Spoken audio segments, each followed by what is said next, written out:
Session 12. Milk Supply Challenges. Session 12. Objectives Milk Supply Challenges. After completing this session, participants will be able to explain normal newborn feeding behavior and intake. List the signs and symptoms a newborn may not be getting enough milk. Explain the common reasons why a newborn may not get enough breast milk. Explain how to prevent and manage milk insufficiency in newborns. Explain the difference between perceived and actual milk insufficiency. Help a mother whose baby is not getting enough breast milk. Help a mother who thinks her baby is not getting enough milk. First weeks of newborn's life. Day 1 to 3. Baby gets colostrum. Breasts feel soft. Day 3 to 4. Milk comes in, changes.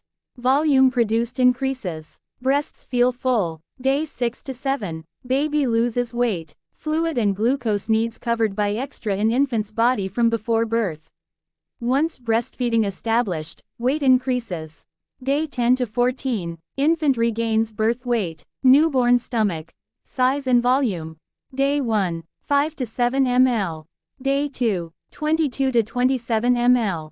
1 week. 45 to 60 ml. 1 month. 80 to 150 ml. Normal newborn feeding behavior. First 24 hours. Breastfeed in the first hour, may be followed by a long sleep.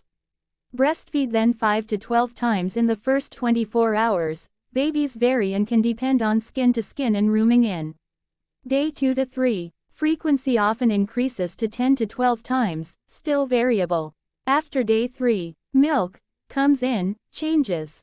Maybe longer intervals between feeds, as feeds become larger. Feeds on average about 8 times in 24 hours. Mothers should keep babies close and respond as they show signs of readiness. Alert and moving, turning head, hand to mouth, moving mouth. A baby who rooms in with a mother who responds, gains more weight over the first 7 days. Signs and symptoms. Newborn not getting enough milk. 1. Clinical evidence of significant dehydration not improved after assessment and management of breastfeeding. 2. Weight loss 8 to 10% by day 5, 120 hours, or weight loss greater than 75th percentile for age. 3. Delayed bowel movements, fewer than 4 stools on day 4, or delayed transition from meconium to transitional stools by 120 hours. Signs mothers think they do not have enough milk. Baby, not satisfied at breast, cries often, refuses to breastfeed, breastfeeds frequently. Breastfeeds for long periods. Hard, dry or green stool. Infrequent, small stool. Mother. Breasts did not enlarge during pregnancy. Milk did not come in after delivery.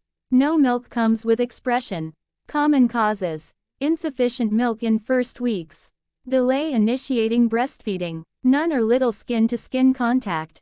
Milk coming in delayed due to complications of delivery. Maternal illness, diabetes, poor attachment and ineffective suckling. Common breastfeeding factors. Feeding at fixed times. Short feeds. Supplementary feeding. No nighttime feeding. Infrequent feeds. Psychological factors. Lack of confidence. Worry and stress. Dislike of breastfeeding. Tiredness. Lack of bonding. Rejection of newborn. After 2 weeks of age. Actual or perceived insufficiency. Perceived insufficiency. The most common reason for a mother giving up exclusive breastfeeding is because they think they do not have enough milk.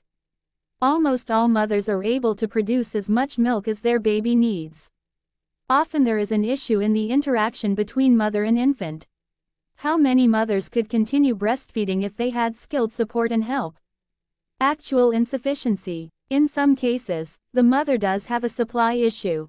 Assess the possible causes. Physical, psychological or other causes. Practices. To prevent and manage insufficient milk intake and transfer.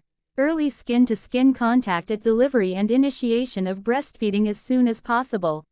Skilled support of breastfeeding after delivery to ensure good attachment and effective suckling. Practice rooming in 24 hours a day. Exclusive breastfeeding, unless supplements medically indicated. Not enough milk. Helping the mother. Listen to the mother and take a detailed history. If she is doubting her milk supply, try to learn why. In this way, you can help her to build her confidence. Explore the mother's ideas and feelings about her milk and pressures she may be experiencing. This pressure can come from family and friends. Assess the infant's health. Determine whether the baby is getting milk or not, using the signs and symptoms we have discussed. Determine whether the baby is being fed exclusively at the breast or is being supplemented. Not enough milk. Helping the mother. Assess the big picture. Is the baby's weight within the expected range? Has supplementation played a role? Is baby removing milk from the breast? What is the baby's output, urine and stooling pattern? Assess the mother's health. Does the mother have risk factors for lactation problems? Observe one or more feeds. Assess latch, milk transfer and positioning to check positioning and attachment, as well as the condition of the mother and baby. Not enough milk. Helping the mother. If there is a problem, make sure baby is adequately fed. This may require supplementation. Try to determine the cause. Has the problem been present since birth? When did the problem become apparent? Screen for breastfeeding management problems and factors related to the mother. If milk remained in the breast after feeding, determine the cause for the baby's inability to remove milk. Support milk production as needed and address any problems as soon as possible.